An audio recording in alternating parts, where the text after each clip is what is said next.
Hey guys, how's it going? My name is Matt, and here I am with a brand new video on a topic that I don't think has really been talked on a whole lot over the past few weeks. Things like new maps and leaks and stuff like that have really been covered by every which person.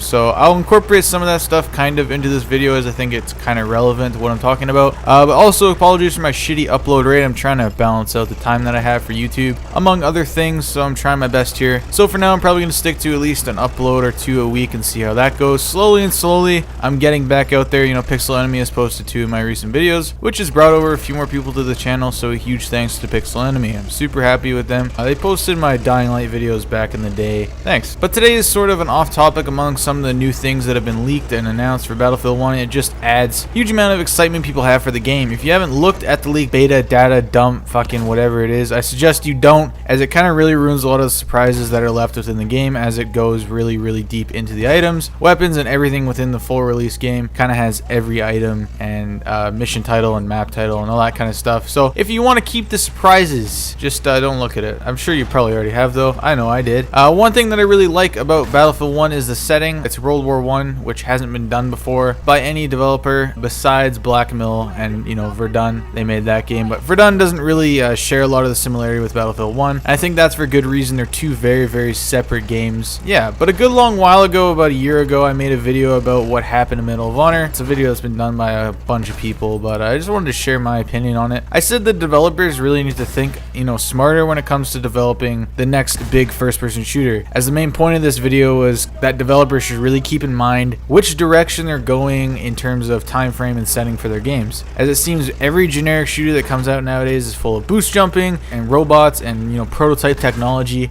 that doesn't really appeal to many people, clearly. Infinite Warfare's reveal trailer was an absolute fucking meme. Every trailer that Activision releases gets upwards of like 20,000 dislikes in comparison to the 16,000 likes it manages to get. And in all reality, the game doesn't look that fucking terrible at all. And I think there are some cool things within the game, and I think people are just, you know, really hating on it because of how far into the future it's going, even though that's how games are going to go. But I think this is the way that people are trying to say they just want the futuristic shit to stop. It's just too much, and the game tries to do too much, which makes the game feel really overwhelming for some to play. DICE made the smartest decision they have ever made in a long time going forward with Battlefield 1, I think. Although I wouldn't mind seeing a Bad Company 3. Bad Company 3, make that shit happen. I'm sure we can all agree on that. You know, the one reason I think a lot of players enjoy the past rather than the future is because a lot of the stuff we'll see in Battlefield 1 has been used before. It's existed in war, whether it be prototype or actual use. The settings documented, we've all learned about it in school, and it's a time that we can't really imagine ourselves, and a lot of developers are too scared to dive into that setting for obvious fears that it won't speak to the audience they're trying to go for, you know, the 9-year-old and up type thing. Battlefield 1 takes us back in time, but I think DICE has also really done a really nice job of making the game seem simple to play. In my opinion, I think Battlefield 1 will be DICE's most successful Battlefield game since Battlefield 3. There's been so much support for the game ever since it got announced because it looks simple. It's a past game. DICE isn't trying to do too much, and I think that's a huge step in the right direction. What I mean by this is if we take a look at the descriptions of some of the maps, like Argonne Forest for example, it talks a lot about bunkers and machine gun nests and close quarter melee combat, which is something that we haven't seen in a long time for games. Especially, it kind of just brings it back to like the raw Battlefield type feeling that we got from games like Battlefield 1943 and 2 and games like that. Sure, there's, you know, been bunkers and machine gun setups in previous Battlefield games, but I think that they played a very small role in the game, whereas in Battlefield 1, these fortifications will kind of play a way bigger role in the grand scheme of things. Map design plays a big part for successful FPS shooters, and if we look at the most successful Call of Duty games, for example, World at War is on par with Call of Duty 4, which is named the best Call of Duty by a lot of players and critics for obvious reasons. World at War had some great maps, like they were fucking dank, dude. You know, they all seemed historically in tune with the part of the world that they were trying to play in World War II, and I think that Battlefield 1 will share a lot of the same qualities that World at War did in this sense. From the map descriptions alone, I can imagine we're in for some also pretty dank maps. Finally, Battlefield 1 seems very under-processed. It doesn't seem forced. And what I mean by this is that the time and effort really shows in the game, even though we've only played the beta and the pre-alpha and stuff like that. But it seems like,